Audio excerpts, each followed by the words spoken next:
Seja muito bem-vindo a Teleaulas. Estamos dando aqui uma continuidade na resolução das questões do exame de admissão de Química da Universidade Eduardo Mondlane do ano de 2018. E nesta aula vamos resolver a questão número 16. A questão número 16 diz o seguinte: considere dois átomos X e Y com números atômicos Z, 20 e 17 respectivamente.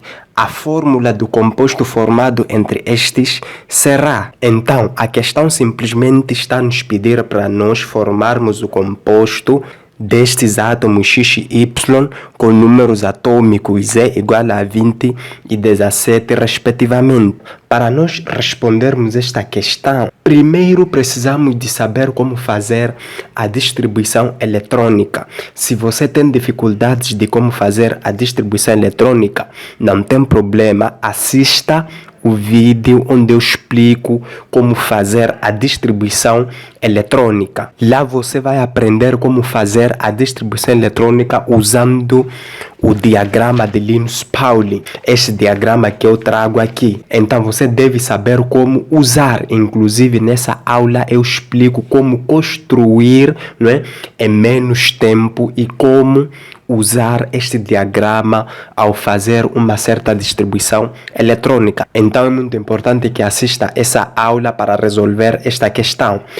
Em segundo lugar, você precisa saber sobre os íons, né? Você deve assistir o vídeo onde eu explico sobre íons, como formar compostos, né, através de íons. Agora, se você tem base sobre estas duas aulas, podemos resolver a nossa questão. A questão diz: nós temos aí dois átomos, X e Y, né? Este átomo X possui como seu número atômico 20, né? E o átomo Y possui como seu número atômico 17. Então é para nós formarmos um composto a partir destes átomos. Como falamos lá na aula dos íons, a primeira coisa que devemos fazer é a distribuição eletrônica, não é? Para nós descobrirmos as cargas de cada elemento aqui, a carga de X, a carga de Y. E para nós descobrirmos a carga é através da distribuição eletrônica, que depois descobrindo estas cargas vamos fazer as trocas ali nos índices e tal, não é? Para nós obtermos o nosso composto formado. Então, fazendo aqui a distribuição eletrônica deste elemento X, vamos ter aqui um S2, né? 2S2, 2P6, né? Até agora eu já tenho 10 eletrões, né?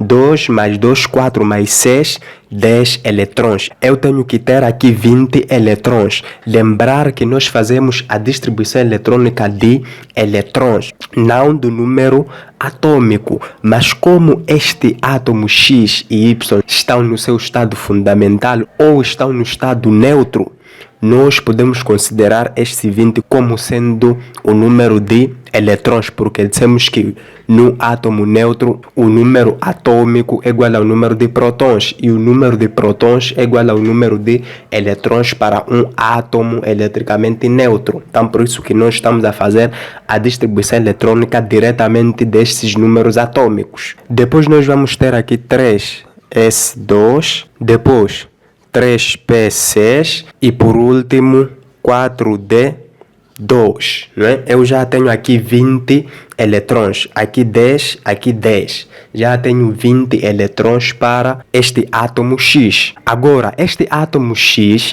verificando aqui esta distribuição eletrônica, ele pertence no quarto período e no segundo grupo, ou seja, ele possui aqui 2 como sendo o seu número de eletrões na última camada. A última camada, esta camada 4, né? E o número de eletrões desta camada 4 é 2, né? Logo, ele vai pertencer no segundo grupo, ou seja, o número de eletrões na última camada nos indica o grupo onde ele pertence. E nós já falamos que todos aqueles elementos que pertencem no segundo grupo, eles têm a tendência de perder esses 2 eletrões. E quando um átomo perde os seus eletrões, ele transforma-se em um íon positivo, mais 2. Então vamos vamos ter aqui um íon positivo mais 2. Vamos ter o íon X mais 2. Depois, para o nosso elemento Y, também devemos fazer a distribuição eletrônica. Então, vamos ter aqui um S2, 2S2, 2P6, 3S2, 3P5. Né? Eu já tenho aqui 17 eletrões. Aqui já tenho 10 e aqui já tenho 7, logo 17 eletrões.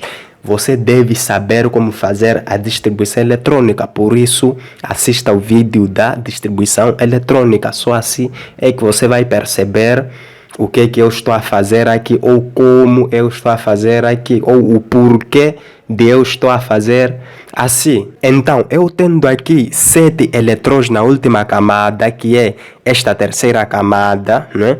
Esta terceira camada, o número de eletrões vai ser a soma deste 2 e este 5, que é 7. Logo, ele vai pertencer no sétimo grupo, ou seja, ele é um halogênio. E todos os elementos que pertencem no sétimo grupo, eles têm a tendência de ganhar um eletrão, não é? Para se transformarem em um íon negativo menos 1. Ou seja, para o nosso Y, nós vamos ter Y menos 1. Esta aqui é que será o nosso íon Y. Agora, nós já temos aqui os nossos íons. O próximo passo é formarmos o nosso composto. E como é que nós podemos formar tendo aqui os nossos íons? Primeiro escrevemos o átomo positivo, ou seja, o íon positivo, que é este X. Depois vamos escrever o íon negativo, que é este Y. Ou seja, vamos ter aqui uma fórmula XY, né? Vamos ter o XY. Então, antes de mais nada, nós podemos eliminar aquelas alternativas que não contêm este XY. Nós devemos ter aí esta ordem de XY, não YX. O próximo passo é nós fazermos a troca das cargas, sendo o índice de um átomo a carga do outro átomo. Ou seja, nós temos aqui este X mais 2, que é a carga de X, será índice de Y. Esta carga menos 1 de Y será o índice de X. E nós dissemos que índice são aqueles números que aparecem nesta parte que indicam-nos o número de átomos desse elemento. Então, nós vamos ter aqui 2, né, como sendo o índice do Y, né? Ou seja, a carga aqui de X foi para índice do Y e a carga do Y vai para índice do X. Nós iríamos ter aqui 1, né? Mas muitas vezes o 1 é ocultado. Logo, nós esta fórmula XY2. Então, esta aqui é que é o nosso composto formado, XY2. E esta fórmula nós temos aí na alternativa C. Então, a nossa alternativa correta é a alternativa C. Aqui simplesmente nós precisamos de saber como fazer a distribuição eletrônica, né? E saber tratar os íons e saber formar compostos através de íons. É simplesmente assim. Subscreva-se aí no canal caso não seja subscrito e ativa o sino de notificações para receber mais aulas e dicas de química como esta. Bons estudos aí, até o próximo número 17.